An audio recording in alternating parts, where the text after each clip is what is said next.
Ayan. Anyway, ang topic natin ngayon ay regarding dito sa topical sermon, which is I believe na you are already experts. So, uh, this is just a review. Titingnan natin yung kung and how can we master it more. So, pero I don't know kung ano yung structure, na ginamit ninyo regarding sa topical sermon, kasi maraming style ng structure. Pero ang gagamitin ko ngayon is the Brodus structure. Ito yung ginagamit dito sa TGMI. Ito yung pinaka ginagamit na tinuturo sa Bible School. So, dali, set up ko lang itong notes ko dito. And then we will start. So, ayan, I think the way nga tinuro kami nila Pastor Benny, kasi for me si Pastor Benny yung teacher ko. I think that's why they choose this one, because of the practicality and yung flow. Yung pero this is just a beginning ba? Panimula. Sabi nga natin, ang homiletics is an art. Homiletics is an art. So, panimula. Later, as we preach, makikita natin na sometimes the way yung message, as the scripture give the message, hindi mo masusunod yung structure na pinag-aralan mo. And sometimes you need yung structure ang nag-a-adjust, hindi yung other way around. Di ba? Nasanay tayo sa 3-point sermon. Sinong mahilig dito ng 3-point sermons? And there are texts na, may mga text na pag binasa mo yung scripture, dalawa lang yung sinasabi niya eh. Pero we force it to make it 3 sometimes. Kasi parang kulang pag hindi 3. But anyway, pag-aaralan natin ito, i-icon ko lang yung notes natin, and then we will pray. Saan na yun? The anatomy of a topical sermon. So, and marami sa inyo ang nagpe-preach na sa church. Si Browell noon nag-preach. I think I saw several of you na posted on Facebook na nag-preach sa church. Sige. We have around 1 hour. It's 10:30 now, so we need to strike this in 1 hour. So let us pray. Hallelujah. Maraming salamat, Panginoon, sa gabing ito na kami ay nagtitipon-tipon, Lord, online to sharpen our skills, our homiletical skill, Lord, the ability to deliver your word in a orderly and easy to understand manner, oh God. I-bless mo ang lesson namin na makakatulong sa amin para mas maipaliwanag namin or maiparating namin ang mga punto ng iyong mga salita ayon sa nai-reveal sa Scripture. I-bless mo ang bawat isa sa amin, Lord. Give us creativity and tulungan mo kami, Lord, as we study tonight. This we ask in Jesus' name we pray. Amen. Okay, the anatomy of a topical sermon. I put a subtitle na Building a Clear Structure that Flows. So may mga structure that hindi siya nag-flow. Or structure, parang tulay, na pag nag-flow ka, sa kalagitnaan ng tulay, napuputol or bumabagsak. Or hindi siya nag-flow ng maayos. So, ang pinag-aaralan natin ngayon is the first part. So may iba't ibang, of course, lahat ng sermon we start with the introduction. Pero dito sa pag-aaral natin, ipapakita ko sa inyo yung structure later na ginagamit dito sa TGMI Bible School. So, bakit mahalaga ang structure? Bakit may balangkas? Kasi minsan, lalo na pag bigla kang ituturo na mag-share ka naman. Pag nag-share ka, At kung ano-ano ang sinasabi mo doon, may isang verse kang binasa and paikot-ikot ka doon, paikot-ikot ka na walang structure na sinusunod, parang you are just killing the time. Ang tawag natin dyan ay extemporaneous sermon. It is a sermon pa rin. It is a sermon pa rin, pero how you deliver it is sometimes dahil hindi tayo prepared, ang nangyayari sa atin ay nagsiserve tayo ng halo-halo. Maglalaokan di jay. So, or worse, binugbog. So, napakahalaga yung structure. Buti sana kung kagaya tayo ni Chis Escudero. I'm not sure if you are familiar with Chis Escudero, Senator Chis Escudero. Sumikat itong si Senator Chis Escudero dahil sa kung paano niya binabalangkas yung kwan. Magtataka ka, ang talino ng taong ito. Pag ganun yung na-amaze ako sa taong ito noon na pag may ibinato yung newscaster, pag sumagot yan, split seconds yan, pag sumagot yan, nakabalangkas lagi, may structure lagi. Una, pangalawa, pangatlo, talino man naman nung taong ito na parang in split seconds, parang magtitigil lang siya ng mga 30 minutes, 20 minutes, 20 seconds, mga ganon, mamaya, structured na siya utak niya. And hindi tayo kasing talino ni Chis Escudero in public speaking. So, dahil baguhan tayo, maybe Chis Escudero mastered it. Maybe may mga special course siyang kinuha. But tayo, hindi tayo mga experts in public speaking, we need to prepare a handout. Hindi rin tayo kasing talino ni Ferdinand Marcos Sr. na may mga script writers sila and iba-browse niya lang and he can deliver it na hindi na niya kailangan. Parang meron siyang photographic memory na sinasabi nila. But structure, it helps us. Makikita natin later kung ano ang gamit nito. So, bakit mahalaga ang structure sa sermon? So, sabi dito, a sermon without structure, parang nasubukan nyo na bang dyan sa inyo sa Hong Kong, uso kasi yung balikbayan, sa balikbayan box. So parang yung ginagawa ninyo dyan sa likod ng yung dating bed dyan sa church, naglalagay kayo ng mga Hong Kong bags or kahon, and then namimili kayo, and then pinupuno nyo lang. Now, minsan, yung balikbayan box, ina-arrange nyo yan. Ina-arrange nyo. For example, kasi may mga order ng hindi lang sa balikbayan box, kahit sa grocery. Alam nyo, may positioning na ginagawa nila. Hindi nila ihahalo yung sabon sa mga pagkain. So parang ganon. So imagine na nagpadala ka and they are excited to open it. Pero pagkabukas nila, gulo-gulo sa loob. So yung chocolate, wala. Yung chocolate, binasag na ng mga dilata kasi halo-halo parang ganon. Yung damit, naihalo sa mga products na panlinis ng CR, mga ganon. Or yung pasalubong mo sa isang tita, natabunan na doon, nasira na. So, minsan, disappointment. So, parang ganon. A sermon na walang structure, parang ang gulong balikbayan box.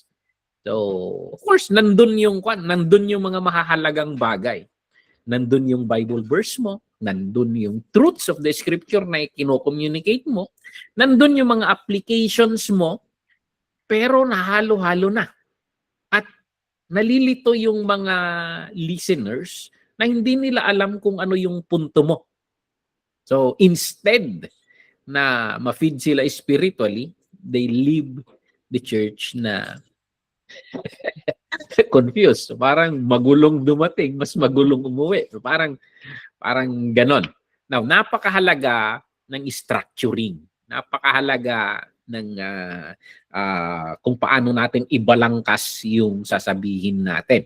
Okay? So, si Pastora Imelda, nagbebenta yan sa palengke. Kung mapapansin ninyo, si Pastora Imelda, may mga products na hindi siya allowed ibenta. So, may mga product rin na specific lang sa area niya. Kasi ang ginagawa nila sa palengke, ino-organize nila yan. Ino-organize nila. May section para sa gulay, may section para sa isda, at may section na para sa karne. So parang meron ring section na para sa dry goods. And then para madaling i-navigate yung palengke. Pagpasok mo doon, alam mo yung mga dinadaanan mo. And kung mapapansin ninyo, kahit sa mall, may structure yan kung paano nila isalansan or paano nila i-arrange yung mga product. So lahat ng chocolates nasa isang section. Hindi nahaluan yon ng ibang products. So hindi itinatabi yung mga food, yung kung pupunta ka sa SM, lahat ng nandito sa area ito is food, sa kabila naman is lahat ng area doon is mga sabon, mga ganon, mga gamit. So kailangang may structuring rin. Kahit mapapansin ninyo, kahit saan kayo pumunta may structuring. May structuring. For example, bakit sa Kuaihing mura ang building doon? So, industrial area 'yon. Industrial area. Hindi siya offices. So, bakit mahal sa Siungwan mostly mga offices, mga iba't ibang classifications. So, nandiyan yung so mas mahal yan sa kasi business area. So, doon sa Kuaihing naman, naka-section yan na para sa industrial area. Yung mga businesses na ang office nila ay nasa Siungwan, yung mga products nila, binobotega nila doon sa area ng Kuaihing. So, parang ganon. May mga order para sa pagpapatakbo ng Hong Kong sana, maayos-ayos. So, kailangan rin. So, parang yung sermon natin, kailangan ring well-structured para yung mga listeners natin makasunod sila ng maayos. So, alam nila kung saan ka patungo at natatandaan nila kung ano yung unang sinabi mo. And pag-alis nila, pagkatapos ng service, naunawaan nila yung sinabi mo and they feel equipped. So, ayun. Yun yung kahalagahan ng isang outline. So, ayan. Na kung bakit kailangan yung structure. So yun yung point ng bakit mahalaga itong structuring. So keywords natin, ang keywords natin ito dito sa 1 Corinthians 14:40. So I will be proof texting ito.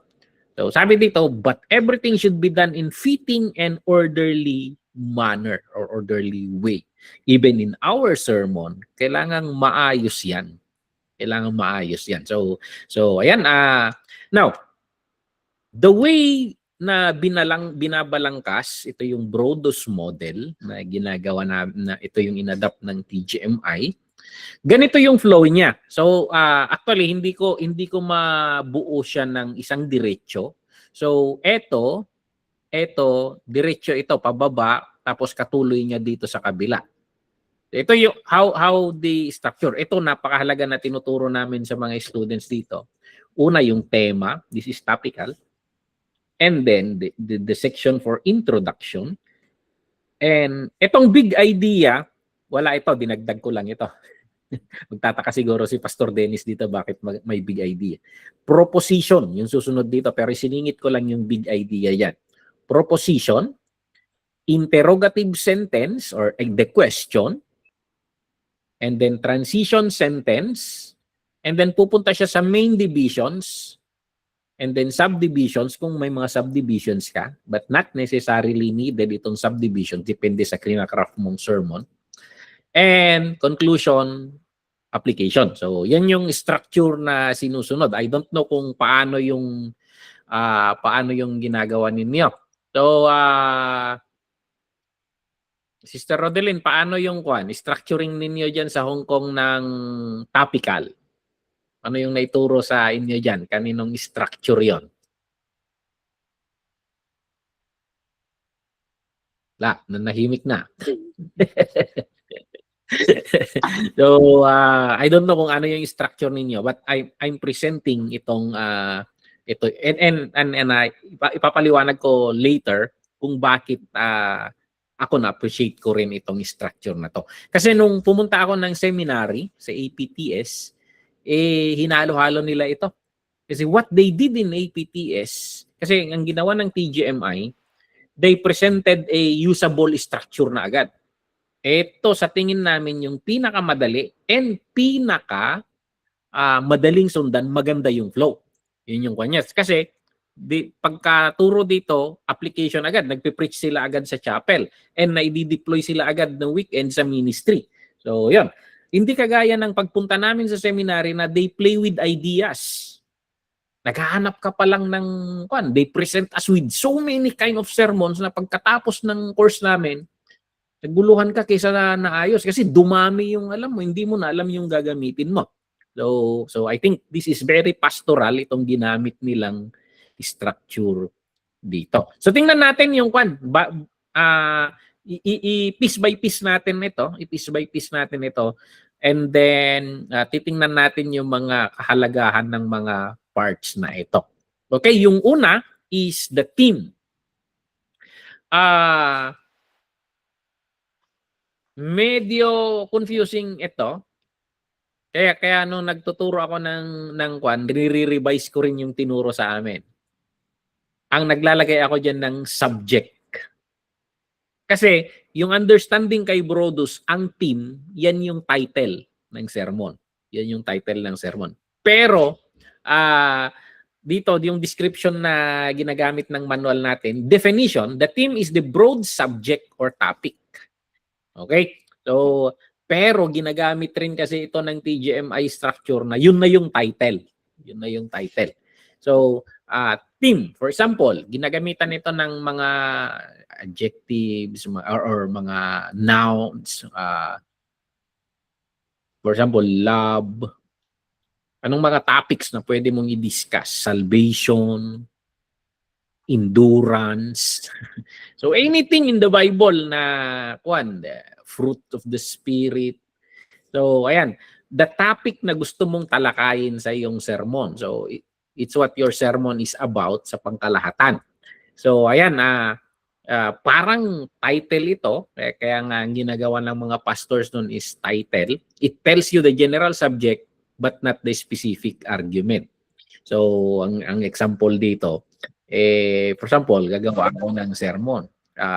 Ang bungad namin dito lagi kasi walang PowerPoint in the 80s, 90s, and early 2000, walang gumagamit ng PowerPoint. So you need to be clear in delivering your sermon. So parang, for example, pinakilala ako and then I went to the pulpit and then magandang umaga mga kapatid. Ang pamagat or ang tema na aking tatalakayin ngayon ay nauugnay sa hope in the midst of crisis.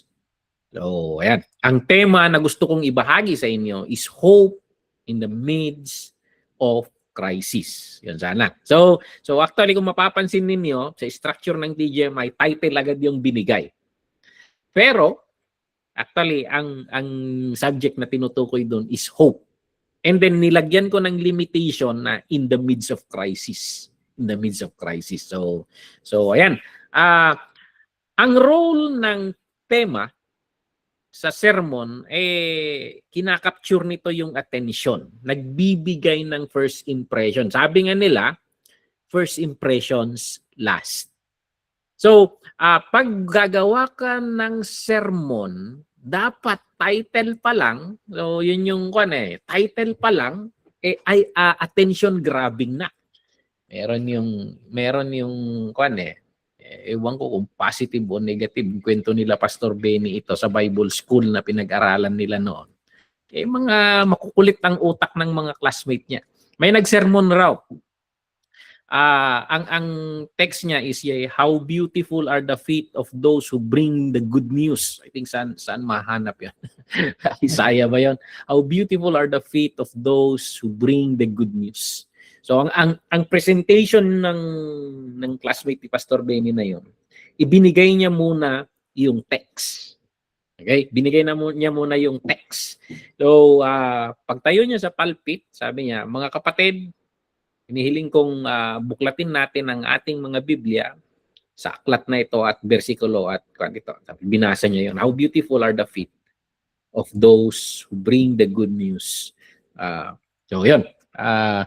And then, ang tema na nais kong ibahagi sa inyo mga kapatid ay ganito. Wow legs. So, wow legs yung title ng kanya. So, tawanan na sa kwan. So, hindi mo rin makikriticize kasi yun nga yung kwan eh. It should capture the attention. It should give a good first impression. So, marami ng criticism na ibabanat ng iba yan, lalo yung mga conservative.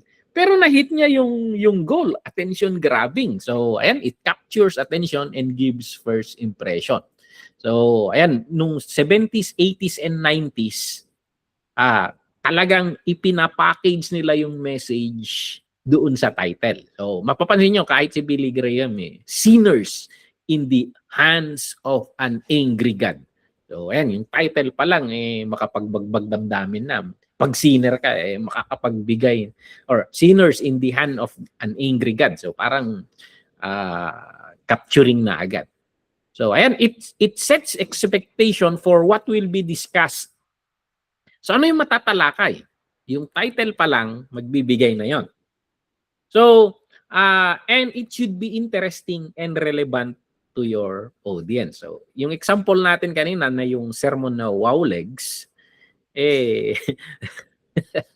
relevant naman sa mga classmates niya kasi mga Bible school students eh. So parang yun yung tumbok niya. But very very creative, makulit yung utak niya. And kung ako yung teacher nun, papalakpakan ko yon. So maybe in the Bible school maganda, but ikikritik ko rin na pwede mong laruin dito because we are studying homiletics. But ayusin mo naman pag talagang sermon na yan. So parang ganon. So hindi naman ako killjoy na teacher. So parang ganon. So paano natin gagawin ito? How to craft it? Paano may ka-craft yung tema or sabihin na lang natin title? So make it clear, not confusing. Kung maaari, ma-package na niya doon yung punto na gusto mong iparating. Make it appealing. Something that people want to hear about. So, for example, sa panahon natin ngayon,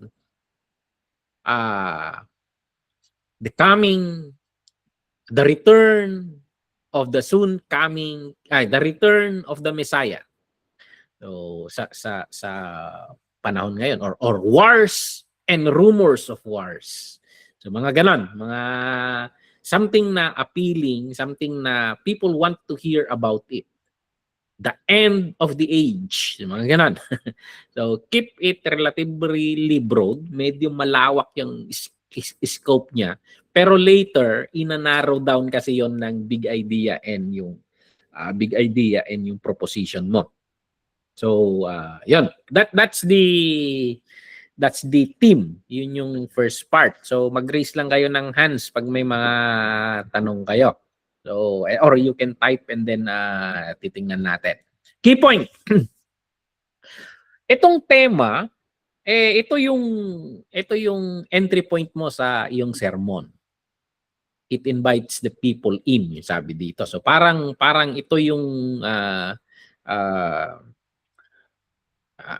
I don't know kung kasi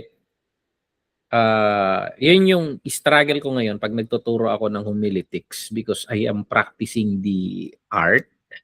So maraming student ng Bible school na they will criticize me because I am not being faithful to the structure na tinuro sa Bible school.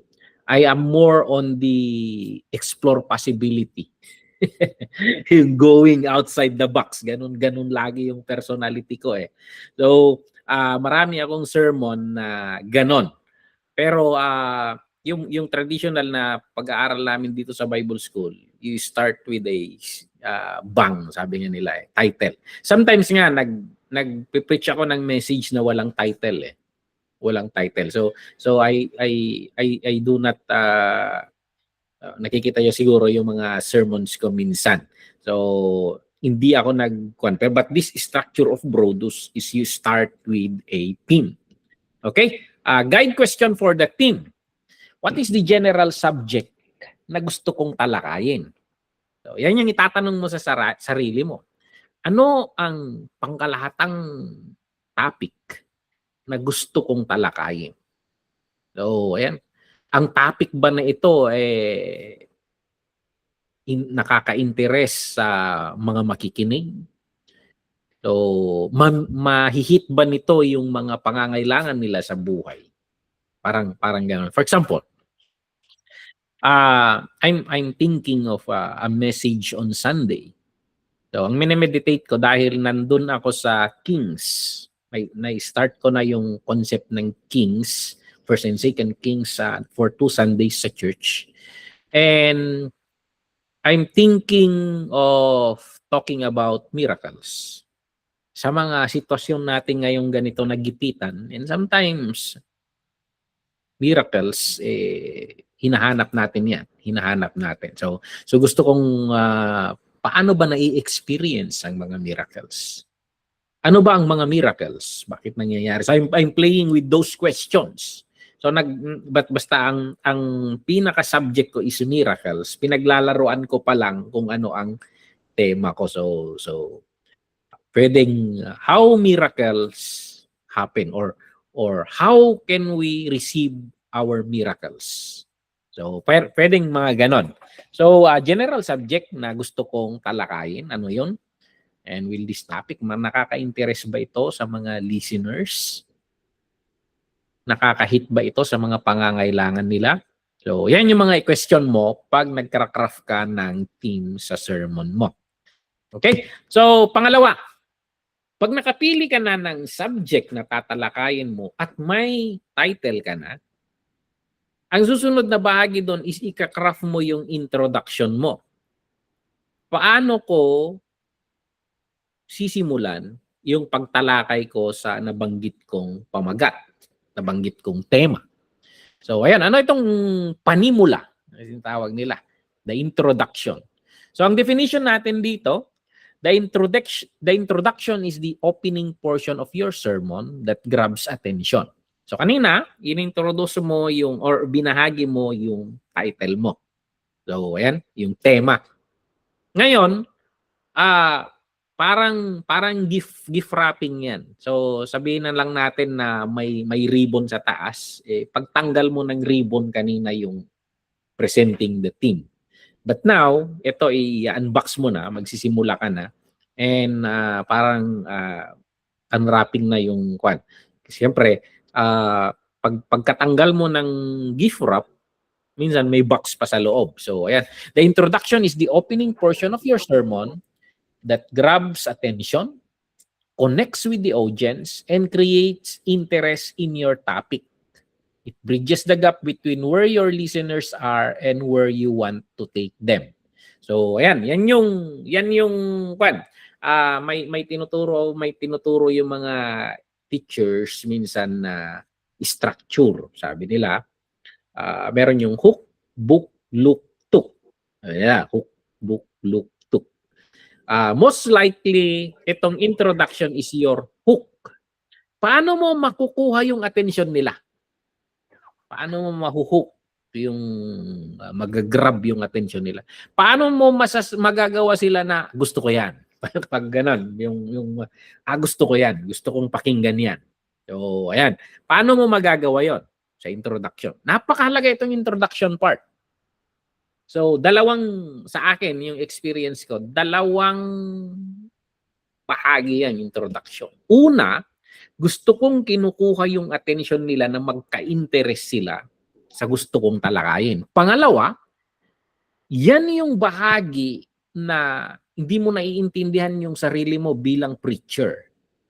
May nervyos ka, the first 5 minutes, yan yung ginagamit mo ring nagpapakalma. So wala ka pa sa sermon, parang nagpapakalma ka muna sa harap. At kaya sa akin, ang pinaka-craft ko talaga is sa introduction. Lalo na pag guest speaker ako, hindi ko alam yung crowd ko. So, parang ganon. So parang you are testing the waters dito. So ayan, pag-isipan mo. So, for example, si Pastor June Biagan kanina was invited to speak in a graduation ng mga bata. Level up in graduation. Doon sa Westville. So, paano mo mahuhook yung attention ng mga bata? Iba yung crowd eh. So, si Pastor Jun, bihasa dyan, expert dyan. Kasi originally, the Philippine PMA, Philippine Mission Academy, is originally under sa church na minamanage niya sa PCC. So, they've been with kids ministry. So, expert si Pastor Jun dyan. So, ayan. So, marunong siyang mag-hook ng mga bata. So, I don't know kung ano yung tinalakay niya kanina. So, sa akin naman, next week, I will be speaking sa high school dito sa Lawig. And, yan, mga magle-level up and mag-graduate. So, how would I hook them? So, paano? So napakalaga ito. Hook. It captures the attention immediately. You have about a minute to earn the right to be heard. So ito yung you begin with a bang, you earn the right to be heard. So ayan. Kaya maraming mga kwan dito na they start with a story. Magkukuhan tayo kung paano later. May types of introduction na. Ayan. So hook.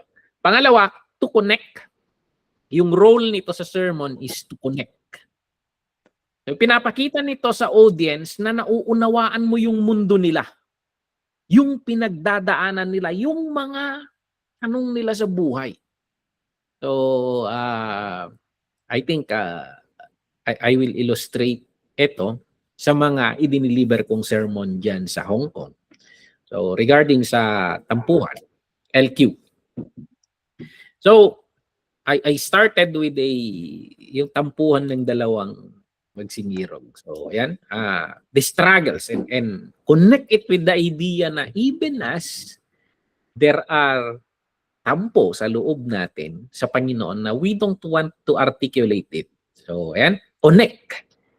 And minsan, magkukwento ka rin kasi hindi mahirap yung nagtuturo ka sa congregation eh. Minsan, diinan mo yung sarili mo. Minsan, illustrate mo yung sarili mo na this is me. Yung labi kong sinasabi kina Pastor Dennis sa kina Pastor Joe. We hit them by hitting ourselves. So, yan. Mas safe kasi yon. Banatan mo sila sa pamamagitan ng pagbanat mo sa sarili mo. So, hindi, pag ganun kasi yung strategy mo, hindi ka holier than thou. Ipinapakita mo sa crowd na itong journey mo, nakaka-relate ka sa kanila. So you are one, you are one with them.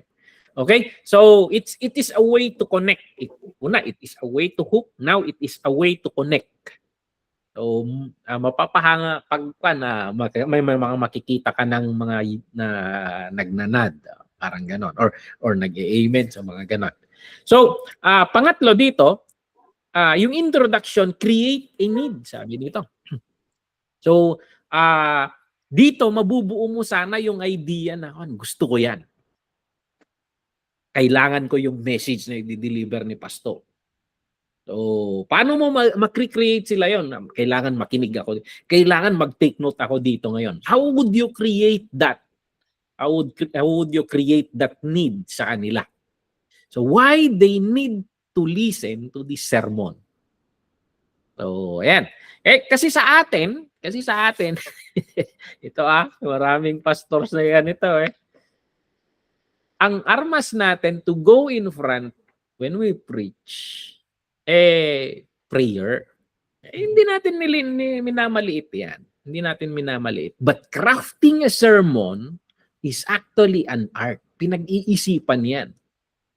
So, I believe si Paul, it would take him several times na ini-structure niya kung anong tatalakayin ko.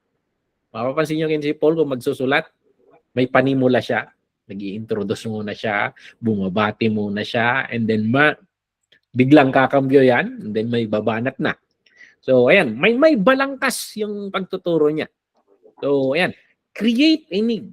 Create a need sa mga listener mo. Kailangan kong mapakinggan ito. Kailangan kong mapakinggan ito. So parang pag nabanggit mo yung introduction mo, parang nagfa-fasten your seatbelt na. So ayan. Nagpa-fasten sila ng seatbelt.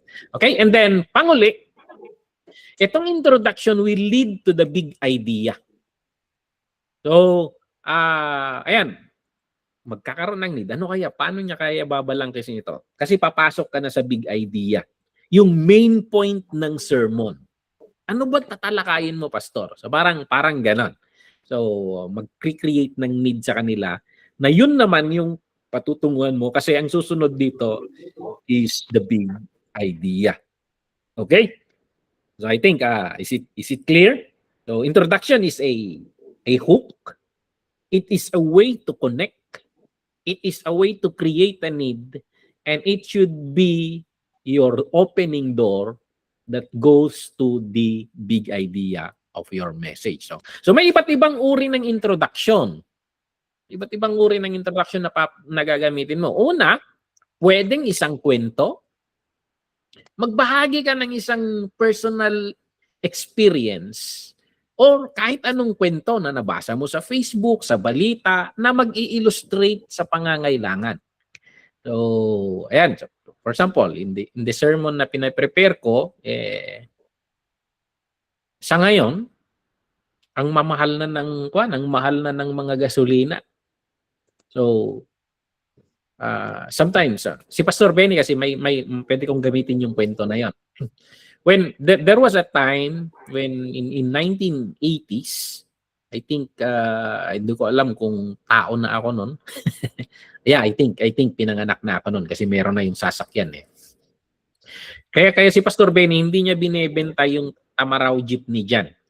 Kasi they have an experience na parang isang kahig isang tuka, yung pioneering ministry talaga na walang-wala eh.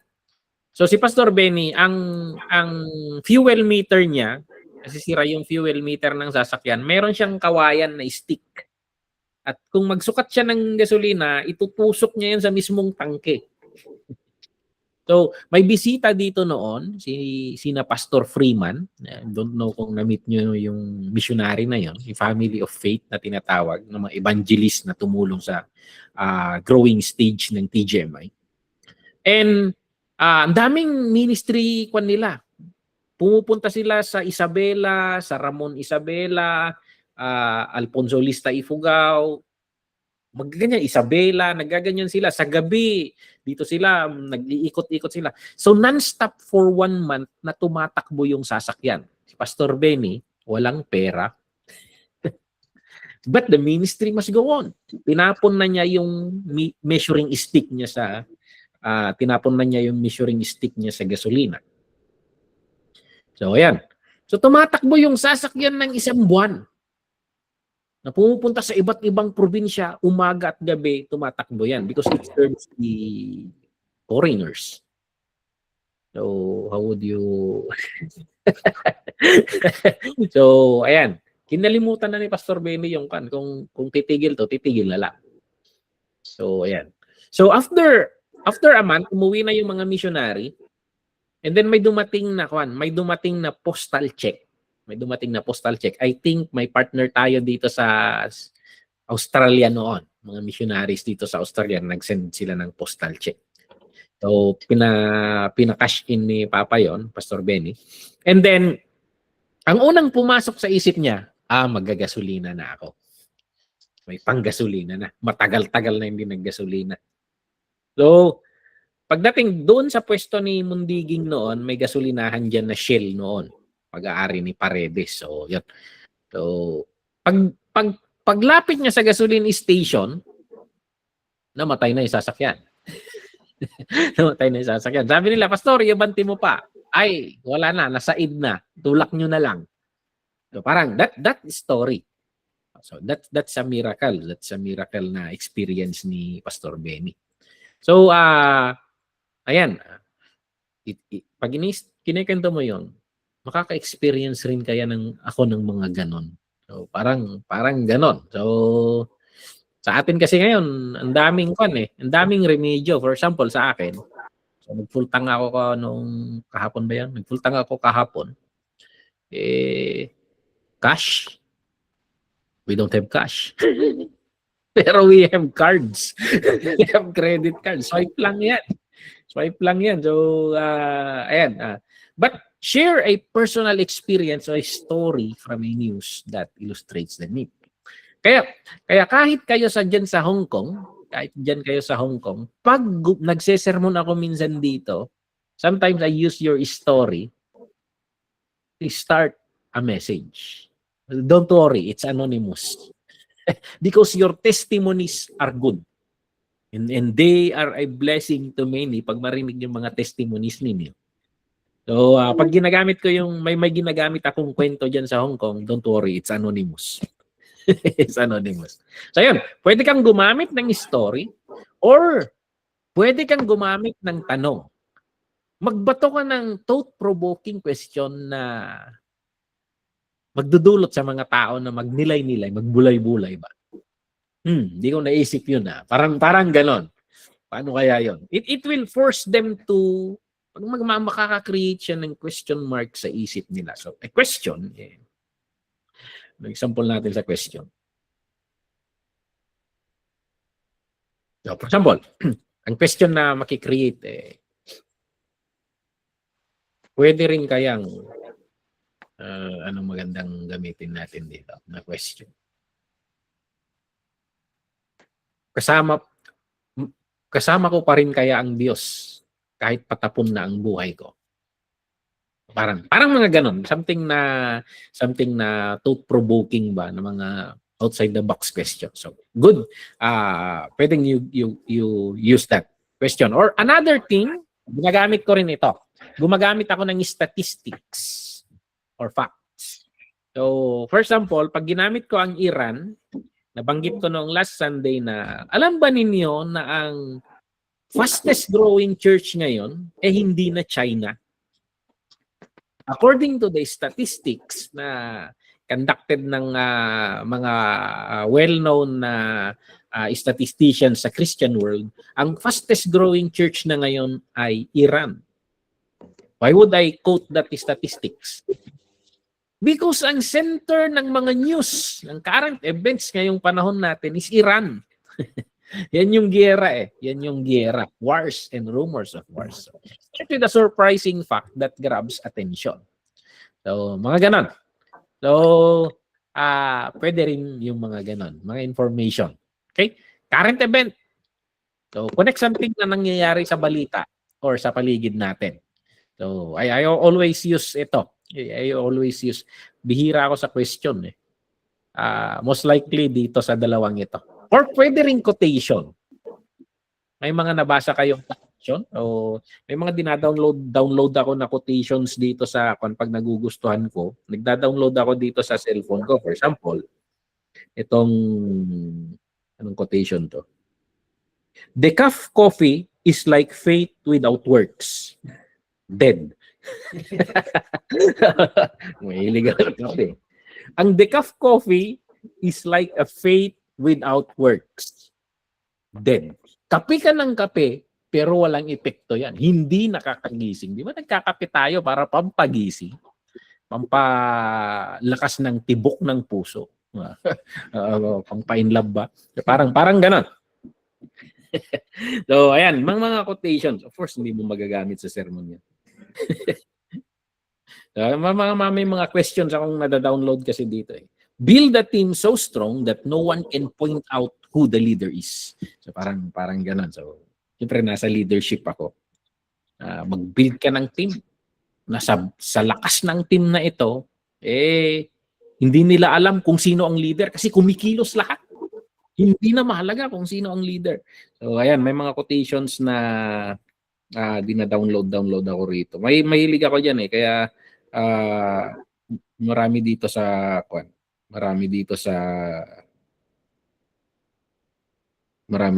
cellphone ko. So, okay. Ito. Defeating Goliath earns you applause, but forgiving soul shows the fruit of your heart. So, mga ganun na quotation. So, who are we? Are we the Goliath defeating David, or are we the soul forgiving one?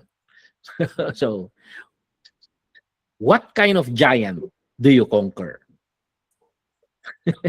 So, parang mga ganon. So, question. So, parang ganon. So, ayan. Use a quote from a known person, a song, or even a popular saying. So, there are marami pang iba. But ito yung mga pangunahin na ginagamit. A story, a question, a statistic or fact, a current event, or a quotation. Okay? Key point. So, already 11, 12. Key point. Ang introduction ay ito yung bridge from their world to God's world. So, God's word. So, parang ganun. So, hinihit mo sila sa mga situation nila and iniuugnay mo na sila patungo sa salita ng Panginoon. Okay, in this situation, what does the Word of God say? So, ayan. Anong mga guide questions natin for introduction? So, what story, question, or fact will grab my listeners' attention in the first 60 seconds? Tatanong mo yan. Anong makakakuha sa attention nila? First 60 seconds. Gagamit ba ako ng kwento? Tanong? Impormasyon? So, ayan, mag-iisip ka. How can I show them that nauunawaan ko kung anong pinagdadaanan nila? So, ayan, you've seen me always do that in Hong Kong. I read articles about you. I read yung mga outbursts ng mga OFWs, yung mga pinagdadaanan. So, what need does this topic address in their lives? So, ayan. And then, pag masasagot mo yung question, you start writing your introduction. So, yeah, that's it. So, and hindi natin kakayanin tapusin itong sermon. Introduction pa lang tayo, 11:14 na. Talon tayo sa kwan. Talon tayo sa big idea. Big idea. So, originally, sa structure ni Brodus, itong ginagamit natin, na itinuro nila sa banting, hindi nila ginagamit itong big idea. Direct agad sa proposition na Pastor Dennis. So, ayan. Ano itong big idea? So, ang definition dito, ang big idea is, the big idea is the one central non-negotiable truth that your entire sermon exists to communicate. It is what you want people to remember if they forget everything else. It is your sermon in one sentence. Ito yung sinasabi kong, actually, ito yung definition ko sa proposition nung nag-aaral ako. Yung sermon mo, paano mo yan i-sum up or i-summarize in one sentence? So, ayan. Paano mo isa-summarize yung sermon mo in one sentence? And that summary is the big idea. Ayan. So, what is God's point? So, for example, nung anniversary yan, in one sentence. So, God has a plan, and He preserves, prepares, and purifies. That's the big idea. So, God is doing something, or God has a plan, and He preserves, He prepares. Kung diretso yun sana may plano ang Diyos para sa mga OFW. Or may ginagawa ang Diyos sa mga OFW. Pinipreserve niya sila, piniprepare niya sila, at pinupurify niya sila. That's a big idea. Yun yung gusto mong i-communicate in one sentence. So, that's the big idea. So, anong role nito sa sermon? Ako, bakit ko inilagay dyan yung big idea? Siguro magtatanong si Pastor Dennis, ba't dyan mo siningit, Pastor? Para it will remind me na as I flow, ito yung pinupunto ko. Ito yung pinupunto ko. Bago ako tumalon sa message, it will remind me na ito yung pinupunto mo.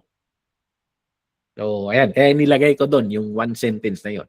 Kasi minsan, may mga pagkakataon na nagpipreach ka, lumayo ka ng lumayo. Tapos hindi mo alam kung paano bumalik. Sulyapan mo lang yung outline mo, tingnan mo yung big idea. It will remap you. It will bring you to where you are. You are should be. So, ayan. Ito yung engine na nagda-drive ng lahat. Kasi in my experience, there are times na nag-free play ka, natuwa ka sa sermon mo. At nag-free play ka na sa harap. Nag-free play ka na sa lap. Parang natuwa kang nakikipag-interact sa congregation. And then, the big idea will remind you na stick to this. Lumalayo ka ata. So, ayan. It is the engine that drives everything. It keeps you focused and prevents tangents. It will remind you always to stick to the target. Okay? So, it gives your listener one thing to take home. One thing to take home. Kasi sa akin, hindi ko binabanggit yung big idea. Hindi ko binabanggit sa bungad. Guide ko lang yun. Isinusulat ko doon tapos nilalakihan ko yung pagkasulat. Most likely, binabanggit ko yung big idea as my takeaway doon sa conclusion or application. Doon ko binabanggit yan. Okay? So, ayan. It gives your listener one thing to take home. So, take home. So, pabaon na. Doon na sa binabalot. So, binabanggit ko yan sa dulo. Pero isinusulat ko sa umpisa to remind me kung anong target ko. And then, sa conclusion, doon ko babasahin yon, doon ko ilalagay sa conclusion para i-declare, para nakita ko na iyon yung target ko sa umpisa, na target ko ba? So, take away, yun yung conclusion ko. So, parang that's how I do it. Okay? Characteristics of a good big idea. So, anong characteristics ng good big idea? So, one sentence only. Hindi paragraph. Kung hindi mo kayang ipaliwanag sa isang linyahan, hindi mo masyadong nag-grasp. Malilito ka. It should be one-liner. Should be one-liner. So, it should be one sentence only. So, what is your sermon? So, parang sa dami ng sinabi mo, Pastor, anong point mo? Just give them the big idea. So, parang ganon. One sentence only. Clear and simple. Kahit yung bata maunawaan sana. Okay? So, ayan. Faithful to the scripture. So, nanggaling sa, kung isa-sum up mo yung binasa mong text, ito yung punto niya. Ito yung punto niya. And applicable. It connects to life. Okay? So, how do you find it? Ask yourself.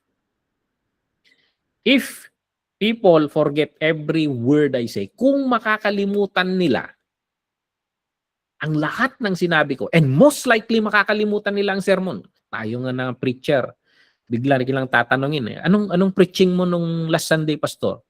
Nakakalimutan nga natin yan eh. Asahan mo pa yung mga tao. Kasi sa dami ng pinipreach natin, na paghahalo-halo mo na. So, ayan. So, what's the big idea? So, tatanong mo, ano yung one thing na they must remember? So, for example, yung kwento ko sa sermon ko noong Sunday regarding kings or so sa life ni Elijah. So, anong point ko doon?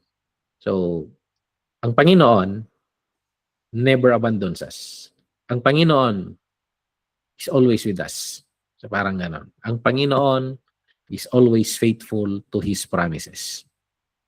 So, ayan. Yung tinatanong kasi ng mga Israelita, kung faithful ang Panginoon, bakit wala na yung bansa namin, wala na yung hari namin, wala na yung templo namin, sira yung bansa namin?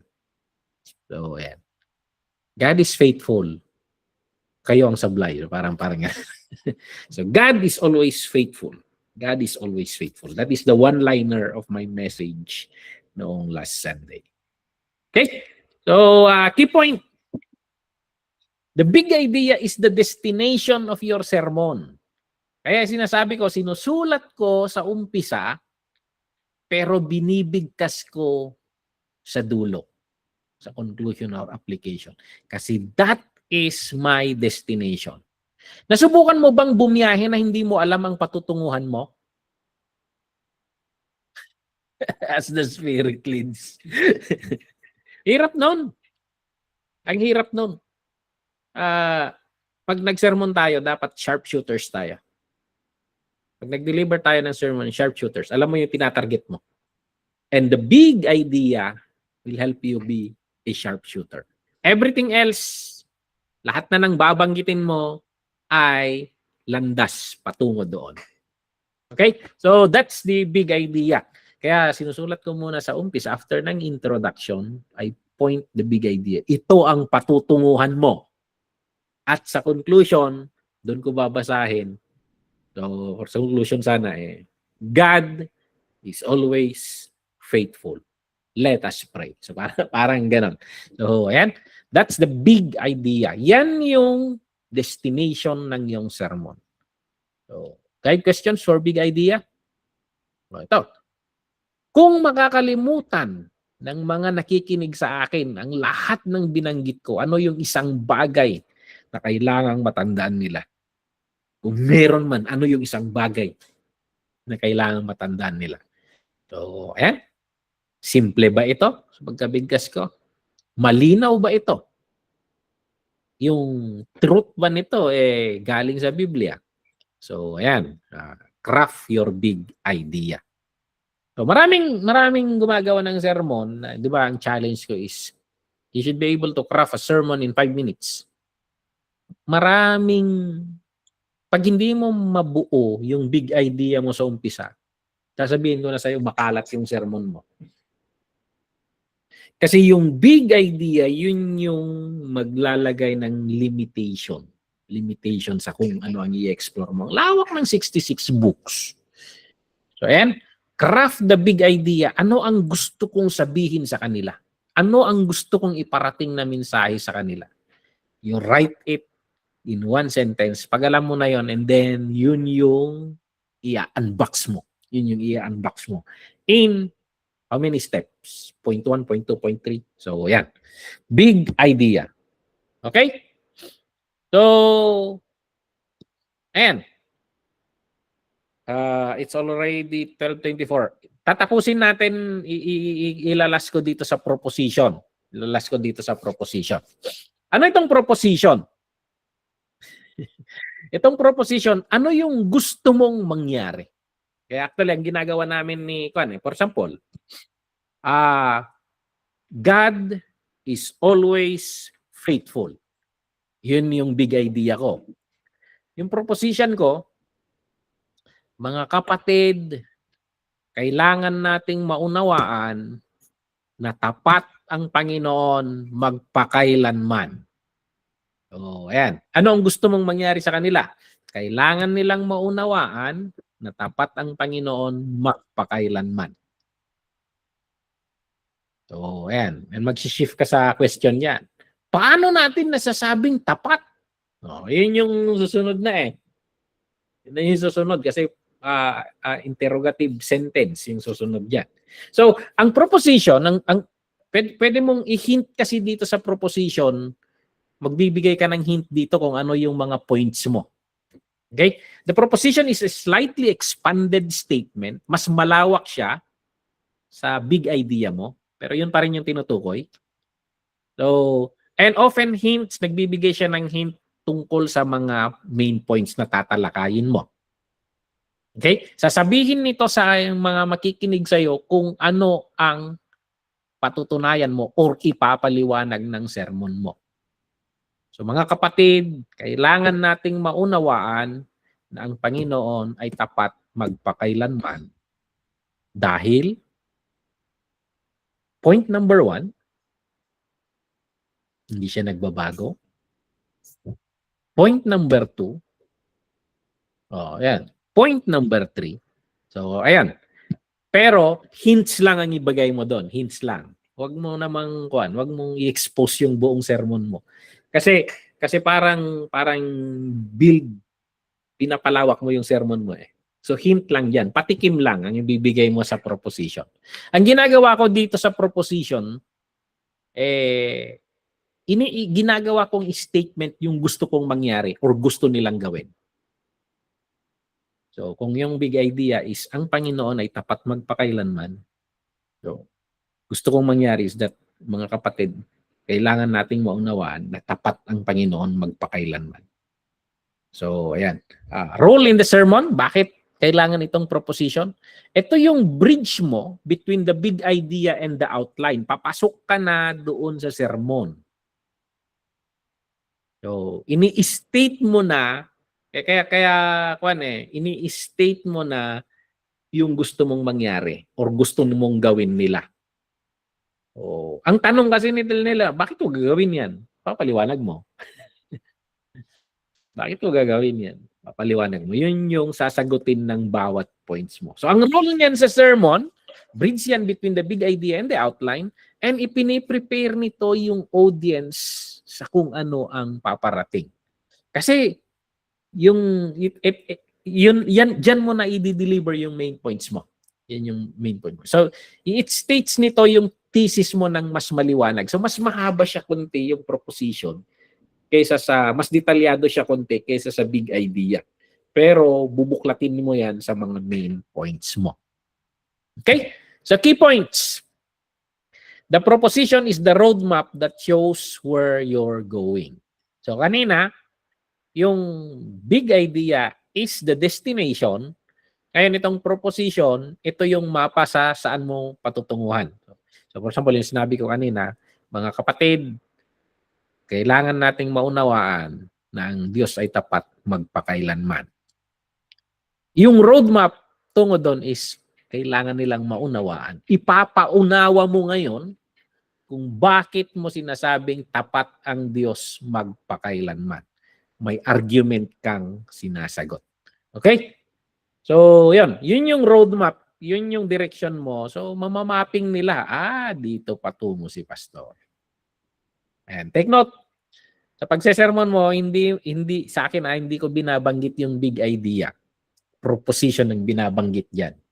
Yung big idea binabanggit ko sa dulo or binabalikan ko tong proposition. Okay? So, guide questions for proposition. How can I expand my big idea to give my listeners a preview of where we're going? Saan tayo patungo? Paano mo may expand 'yon? So, what are the 2 to 4 main areas na i-cover mo? Parang patikim 'yon, patikim. Free taste ba? Pag pumunta ka ng Macau, pag dumadaan ka sa masikip na daanan doon sa baba ng ruins, may mga nag-aabot ng mga free taste nung karning smoked meat nila doon. So, parang free taste lang. So, patikim. Para pag nagustuhan mo, bilhin ko yan. Bibilhin ko yan. So, ayun, magpwepesto-pwesto sila. Pakikinggan nila kung paano mo ngayon i-unfold yung arguments mo. Okay? So, that's my proposition naturally lead into my main points. Machi-check mo dito eh. Kaya check and balance rin tong outline na ito. Kaya sabi ko, nagustuhan ko itong structure na ginagamit ng TGMI. Kasi pag hindi niya, yung main points mo, hindi niya tinatamaan yung proposition mo. Ito mamaya, later, next meeting. Makikita nyo yung connection niya sa interrogative sentence, yung question. Kasi paano mo nasasabi na tumatama yung main division mo? Kailangan sumasagot yun sa question na nakalagay doon. Pag si Pastor Benny nagtuturo yan, may nilalagay pa siyang keywords eh. Siya ba teacher mo nun? Pastor Sawilan na. Pastor Benny nagbibigay pa ng keywords. So, at makakraft mo yung keyword sa transition sentence. Okay? So, it's already 11:30 and we need to cut here. So, that is yung so pasadaan lang natin. So, natalakay natin itong kahalagahan ng structure. So, it should be fitting and orderly manner yung sermon natin. Mahalaga ito. And then, ipakita ko sa inyo ito yung flow na sinusundan natin. Na-discuss ko yung tema, yung introduction, the big idea, and proposition. So, yan lang yung natapos natin ngayon. Tutuloy natin sa Sunday. And then later, pag matapos natin ito, mag-application tayo. Mag-craft tayo ng sermon on the spot. So, ayan, para makikita natin, ma-demo natin dito.